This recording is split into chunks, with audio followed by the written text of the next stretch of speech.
व्यास जी किसको ढूंढा जाए, सोच सोच सोच सोच करके परेशान हुए। फिर मन में आया कि मेरा भीतराग संत, इतना भीतराग पुत्र कि जो जन्मते ही परिप्राजक हो गया, जंगल में चला गया, इससे ज्यादा भीतराग और कौन संत महात्मा हो सकता है। सुखदेव जी का ध्यान आ गया, बड़े प्रसन्न हुए व्यास जी महाराज। कहा वाह। फिर उसके बाद अपने दो चार शिष्यों को सुखदेव जी को बुलाने के लिए, भाई अब सुखदेव जी तो कहीं जंगल में जाकर के भगवान का भजन कर रहे हैं, तो उनको बुलाने के लिए क्या किया जाए, ऐसा सोच रहे थे कि तब उनके मन में आया कि दो चार श्रीमद् भागवत के श्लोक सुना दिया, अपने रटा दिया शिष्यों को। कहा यही जाकर के जंगलों में यत्र तत्र गुनगुनाओ, जहां वो होगा अपने आप निकल करके चला आएगा। कहा ठीक, तो रटा दिया श्लोक, रटते हुए जा रहे थे। सुखदेव जी महाराज परम ब्रह्म परमात्मा में लीन थे, समाधिस्थ थे। लेकिन जब ये श्लोक उनको सुनाई दिया, क्या अहो बकीयं स्तनकालकूटं जिघांस व्यापाय यदप्य साध्वी लेभे गतिं धात्र्युचितां ततोऽन्यं कं वा दयालुं शरणं व्रजेम। क्या बात। अहो बकीयम, बकीयम बकासुर की बहन पूतना।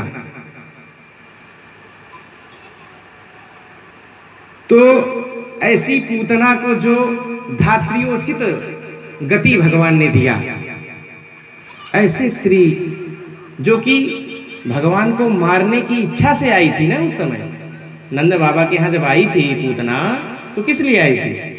जिघांसया, माने उस समय जितने जितने पुत्र हुए हैं सबको मार डालो। कंस ने आदेश दिया था कि जाओ जितने नंद भवन में और इत्यादि नंद गोकुल में सब जगह जितने पुत्र हुए सबको मार डालो।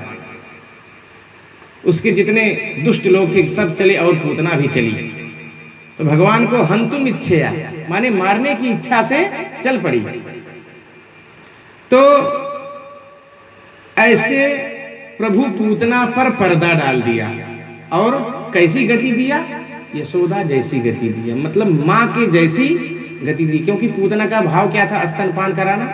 लेकिन स्तनपान कराती तो, लेकिन उसमें क्या था? जहर लगा था, कालकूट नाम का विष लगा करके गई थी कि पिलाएंगे तुरंत मर जाएगा। लेकिन तब भी हमारे गोविंद ने उस पूतना पर भी उस पर्दा डाल करके धात्र्योचिताम गति, माने धात्र्योचित गति, माँ जैसी गति प्रदान किया पूतना को। क्या बात है।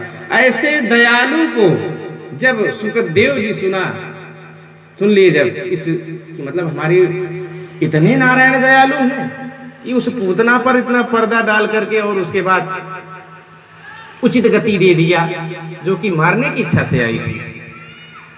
कहा ओहो, ऐसे दयालु के चरण शरण जो ना ग्रहण करे वो बेकार आदमी।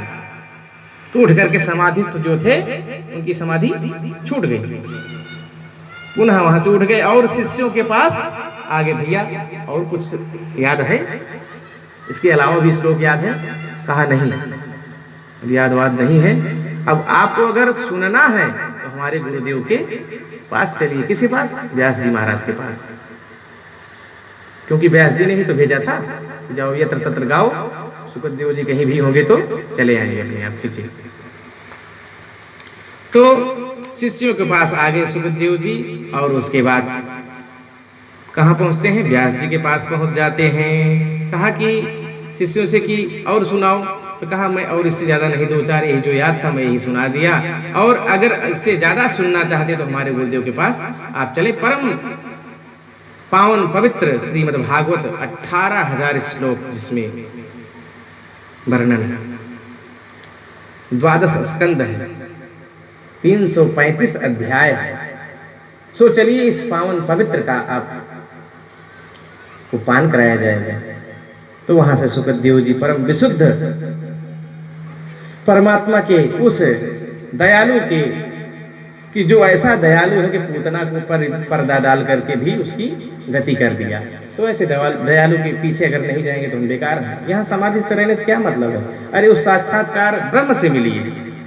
हम निराकार में लगे हुए हैं, कहीं गुफाएं कंदराओं में जप रहे थे, लेकिन जब साक्षात्कार है हमारा नारायण तो उससे साक्षात क्यों नहीं मिला जाए? ऐसा सोच करके व्यास जी के पास चले जाते हैं। वेद व्यास जी महाराज शुक्राचार्य जी जब पधारे तो व्यास जी के चरणों में नमन किया और कहा कि हे प्रभु प्रणाम है आपको, हे गुरुदेव आपको प्रणाम है। वो जो प्रसादी शिष्यों ने आपके बोल रहे थे उसी प्रसादी वो जहां है उस प्रसादी में से हमको भी अवगत कराइए और उसे पान कराइए। प्रसन्न हो गए व्यास जी महाराज, प्रमुदित मन से कहा आओ बैठो, मैं तो यही चाहता था कि तुम आओ और तुम्हें पान कराएं। तुम्हारे जैसा पवित्र और कौन है, जो कि जन्म लेते ही परिव्राजक हो गए, चले गए जंगल। तो बहुत अच्छा गुणगान गुणानुवाद जितना श्लोक था सब व्यास जी महाराज अवगत कराया, सिखाया, पढ़ाया और कहा अब श्री परमहंस बन गए हो, अब जाकर के आनंदमय से गुणगान गाओ। अब तक केवल सुखदेव जी थे, अब परमहंस बन गए। तो निर्गुण सत्ता के चित्त प्रतिष्ठित थे, आज सगुण साकार श्री राधा के परम उपासक बन गए श्री सुखदेव जी महाराज। अब यहीं से भागवत संहिता श्री परीक्षित जी को श्री सुखदेव जी महाराज सुनाते हैं। आइए हम लोग